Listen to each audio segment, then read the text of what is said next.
Welcome to Mexico News Daily. Today we trace a small but resonant thread through Mexican history, the corrido. It is at once music and memoir, a popular chronicle that has been used to remember battles, condemn injustices, celebrate outlaws, and of course, unsettle authorities.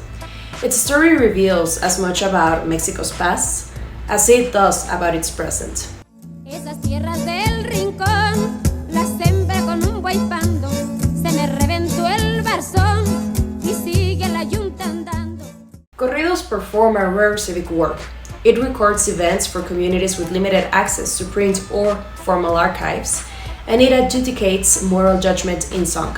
To understand why the state sometimes seek to silence it, we must understand how and why the corrido has mattered.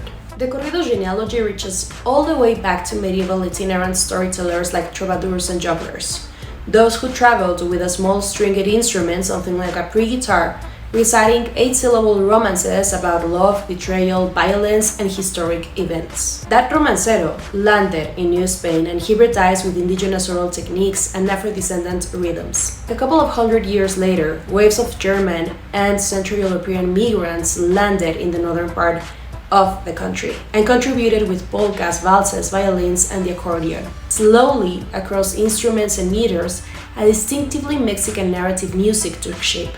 One built to travel, to teach, and of course to remember. Under the Porfiriato, as European tastes were elevated and literacy lacked, the corrido served as a layman's chronicle and moral pamphlet. In compact episodic verses, it narrated land disputes, banditry, and local injustices, turning ephemeral events into communal memory. Figures such as Heraclio Bernal are instructive. Through song, a bandit could be reframed as a kind of folk hero, a symbol of resistance in a society that had a limited institutional recourse. Mexican Revolution magnified the corrido's civic role. Ballads about Zapata, Villa, and countless local actors circulated widely. They were not mere reportage but instruments of imagination. In the same way, public murals recast peasants as national icons, corridos supply an auditory archive that legitimized new political narratives and made remote struggles legible to the masses. As the 20th century progressed, urbanization and state cultural policy reshaped the musical landscape. The government used radio, cinema, and literature to craft a national culture. Corridos were folded into that project, even as radio standardization smoothed many local variants. This era also produced early narcocorridos. Songs like El Pablote, composed in 1931, functioned primarily as cautionary tales rather than celebrations of criminal life. Agarrándose la cara, el Pablote cayó herido. Corridos' tone shifted markedly in the late 20th century. Artists such as Chalino Sánchez introduced a raw immediacy, but also a market for commissioned songs celebrating specific figures. So the corrido's narrative backbone remained, but its moral axis sometimes tilted. What had once warned could now, in certain hands, aggrandize. That evolution carried real danger for performers whose affiliations or lyrics attracted little attention.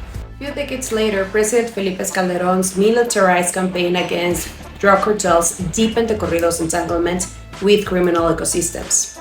Songs begin to map networks, naming individuals, and function as currency within illegal markets, at time a kind of audible status symbol.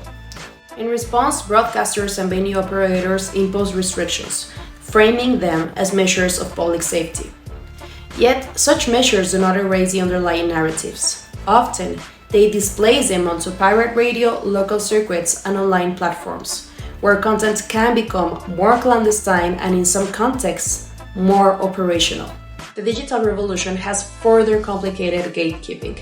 Streaming platforms and social media have made control diffuse and enable new hybrid forms, most notably corridos tumbados, which marry trap and autotune with corrido storytelling.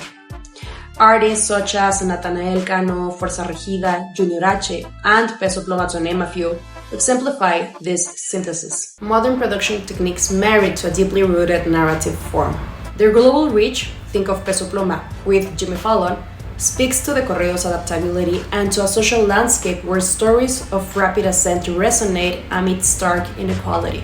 In this super specific context, the state's rationale for limiting certain corridos is straightforward and politically legible. Songs that glorify criminality risk normalizing violence and, in theory, recruiting or legitimizing illicit actors. Seguramente has escuchado este género musical, pero muchos de ellos tienen contenido que es apología a la violencia, o a las drogas, o hablan mal de las mujeres. Entonces surge esta iniciativa que se llama México Canta, en la de que sea canciones de amor, de desamor, de la paz, sobre México, sobre muchos otros contenidos. México Canta. Yet to cast the music as a primary cause of violence mistakes symptom for source. Organized violence grows from structural failings, poverty, impunity, weak institutions, and the extraordinary financial incentives of illegal economies. Suppression can be counterproductive. Forbidden narratives often acquire the allure of the illicit, moving into less regulated spaces where they can mutate and accumulate different forms of influence. Corridos endure because it is, above all, a living archive. It records whom communities admire, whom they fear, and how they make sense of injustice. Efforts to erase or silence it are unlikely to stop those stories. They will simply reroute them. In my very personal opinion, if we wish to change the stories themselves, we must change the material circumstances that produce them. Toca el clarín de campaña la guerra, salga el valiente guerrero a pelear. Correrán los arroyos de sangre, que gobierne un tirano jamás. Y si acaso yo muero en campaña, si mi cadáver en la tierra va a quedar, Adelita, por Dios te lo ruego, que con tus ojos me vayas a llorar.